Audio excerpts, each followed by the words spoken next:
Today, I'm showing you how to build a social strategy that positions your brand for real impact. So you're not just posting, but you're seeing results. Most brands think if they have a content calendar and are posting consistently that they have a strategy, but that's not true. There is a huge difference between a content calendar and a content strategy. But first, some quick background. My name's Winter, and I'm the co-founder and creative director of a New York City-based social media agency called Posture Media, where we have worked with brands of all sizes for the past 12 years across brand and social strategy, content, and design. You might also recognize me as the host of Deepfeed podcast, where I have interviewed entrepreneurs, marketers, and strategists about how to leverage social for brand success. We're starting a new series on this channel where myself and members of the Deepfeed team will cover useful topics across social media, branding, creative strategy, and content creation. I'm really excited to kick things off here, and I would love it if you leave feedback for us in the comments, as well as like and subscribe to join us on this journey.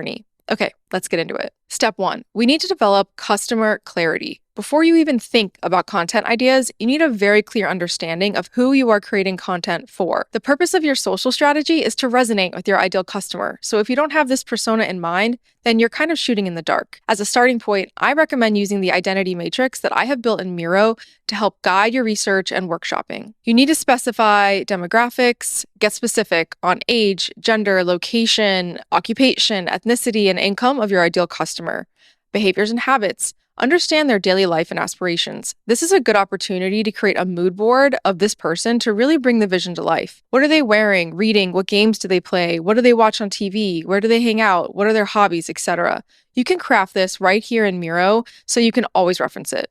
Pain points and frustrations. What are they struggling with? What do they want to overcome? This is likely relevant to why you started your business in the first place, so really dive in here. Needs and goals. This is where you understand their aspirations. We've covered what they are struggling with, so what do they want their ideal outcome to be? What is the ideal solution to their pain points? If you have a couple different targets, you can repeat this as needed. Step 2, after you have clarity on your audience, we can start to build our strategy. As a foundation, you should think of social content in 3 categories: reach, retain, convert. Reach is where we want to earn brand awareness. So this is the place for entertainment, trends, education, a signature content series, etc.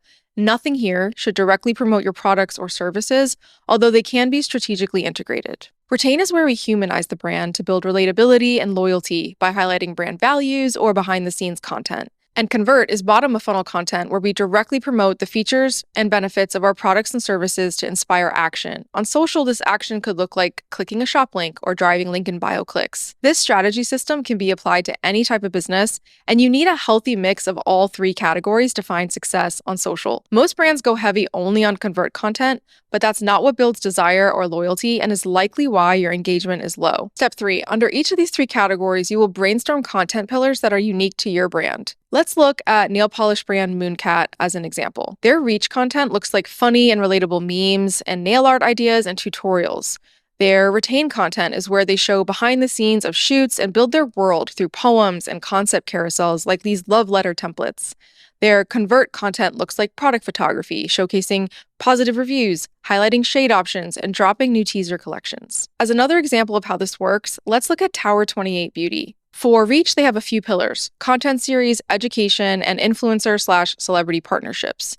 Their new content series is called The Blush Lives of Sensitive Girls and is a comical sketch series designed to promote their new setting blush. For education, they discuss skincare and beauty tips like this feature focused on hypochlorous acid, and for partnerships, it could look like this tutorial with the White Lotus makeup designer. For retain, the pillars look like community, behind the scenes, and founder content. I would say community is a big one for them because they have a lot of philanthropic activations, like a scholarship for someone to attend the Eczema Expo conference. They did a community event for the victims of the LA fire.